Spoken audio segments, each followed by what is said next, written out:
நான் திருப்பதி போணும்னு என் ஃப்ரெண்ட்ஸ் கிட்ட சொல்லிட்டே இருப்பேன். அங்க நம்ம 3 மாசத்துக்கு முன்னாடி புக் பண்ணணும். தரிசனம் டிக்கெட் அந்த மாரி நெறைய ரூல்ஸ் எல்லாம் இருக்கு. அதனால வந்துட்டு ஒன்ஸ் நீ ஸ்ரீரங்கம் போய் பாருன்னு சொன்னாங்க. ஆனா காலையில நிலா கூட வானத்த விட்டு போகல. நான் வீட்ட விட்டு கிளம்பிட்டேன். சீக்கிரமாவே ஸ்ரீரங்கம் போயிட்டு வரலான்னு சொல்லி போனோம். இந்த மெயின் கோபுரத்த பார்த்தோனே என் மனசு இருக்கே மனசெல்லாம் அப்படி இருந்துச்சு.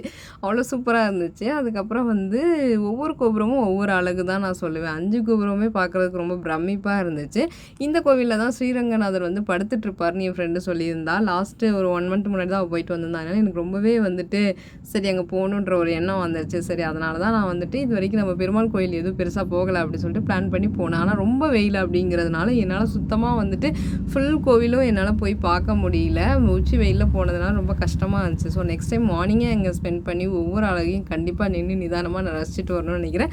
பட் ரங்கநாதர பார்த்தாச்சு. அது எனக்கு ஹாப்பி தான். அப்புறம் அங்க இருக்கிற அக்காரவடிசல் எப்படி இருக்குன்னு ட்ரை பண்ணி பார்த்தா எனக்கு ஒண்ணும் பெருசா பிடிக்கல. அதுக்கப்புறம் வந்துட்டு ஒரு காஃபிய சாப்பிட்டு வந்துட்டு சூரியன வரவேத்து நம்ம ஊருக்கு கிளம்பி வந்தாச்சு மக்களே. டாட்டா.